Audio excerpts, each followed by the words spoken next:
कोल्हापुरात येणारा प्रत्येक पर्यटक जेव्हा पहिल्यांदा या ऐतिहासिक नगरीत पाऊल ठेवतो तेव्हा त्याच्या मनात काही मोजकी ठिकाणं पाहण्याची उत्सुकता असते. पण या यादीत सर्वात वर असतो तो रंकाळा तलाव. कारण रंकाळा पाहिल्याशिवाय कोल्हापूरचा प्रवास पूर्ण झाल्याची भावना निर्माण होत नाही.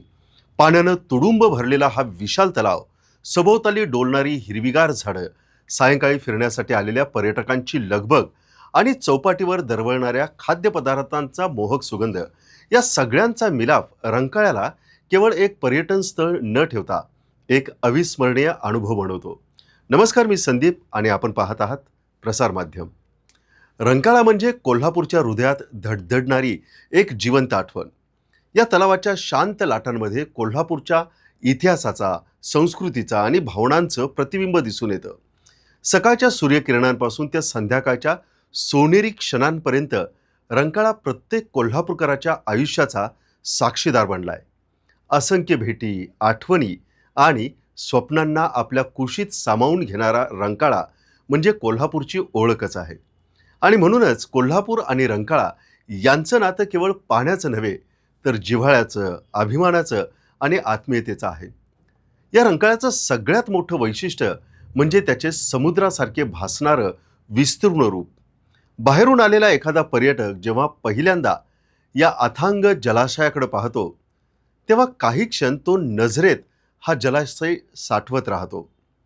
सूर्यास्ताच्या वेळी पाण्यावरती पडणारी सोनेरी किरणं, मंद वाऱ्याची स्पर्शून जाणारी झुळूक आणि पाण्यात उमटणारे प्रतिबिंब मनाला एका वेगळ्याच विश्वात घेऊन जातात.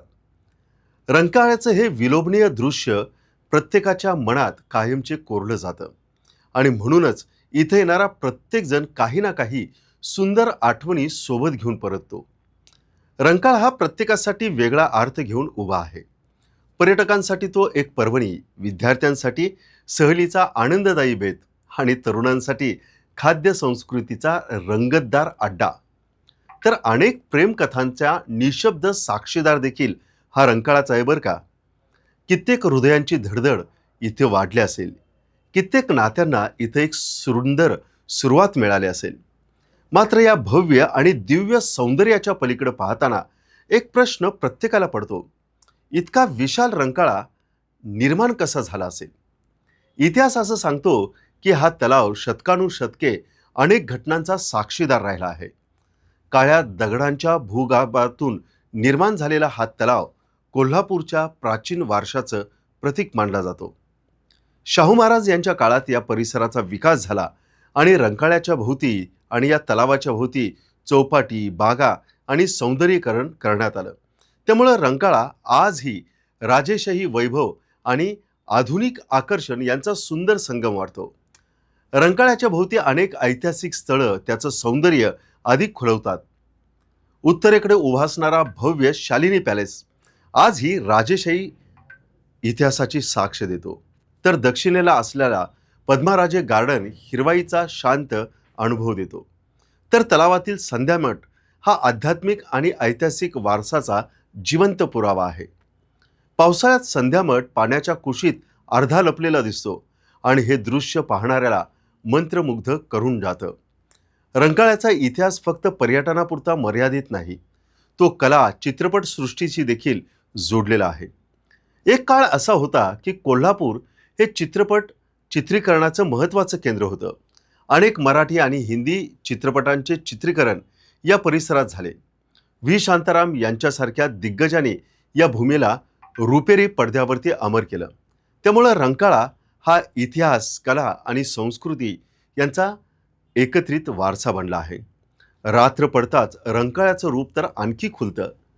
तलावावर पडणाऱ्या दिव्यांचा प्रकाश रेषा, शांत वातावरण आणि गार वाऱ्याची साथ, हे दृश्य पाहताना एक वेगळीच भावना मनात येते. हा रंकाळा म्हणजे कोल्हापूरचं धडधडतं हृदय आहे.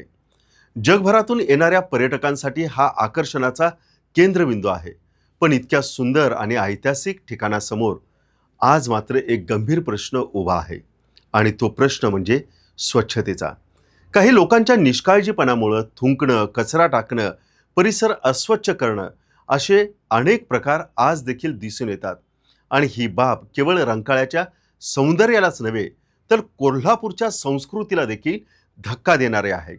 आणि म्हणूनच कोल्हापूर महानगरपालिका आणि प्रसारमाध्यम न्यूज चॅनल यांच्या संयुक्त विद्यमानानं सुरू करण्यात आलेली थुंकीमुक्त रंकाळा परिसर ही मोहीम आता काळाची गरज आहे.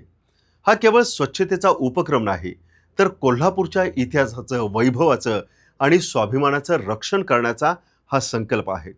प्रत्येक कोल्हापूरकरानं या मोहिमेत सहभाग घेऊन रंकाळा स्वच्छ ठेवण्याची जबाबदारी स्वीकारली पाहिजे आणि तशीच ही जबाबदारी पर्यटकांनी देखील ध्यानात घेतली पाहिजे. त्याचबरोबर आपण लक्षात ठेवलं पाहिजे की रंकाळा फक्त तलाव नाही, तर ती कोल्हापूरची अस्मिता, आपली ओळख आहे, आपला अभिमान आहे. इथं येणारा पर्यटक जेव्हा परत जाईल तेव्हा त्यानं फक्त रंकाळ्याचं सौंदर्यच नव्हे, तर कोल्हापूरकरांची शिस्त, संस्कार आणि स्वच्छतेबद्दलची जागरूकता देखील सोबत घेऊन जावी.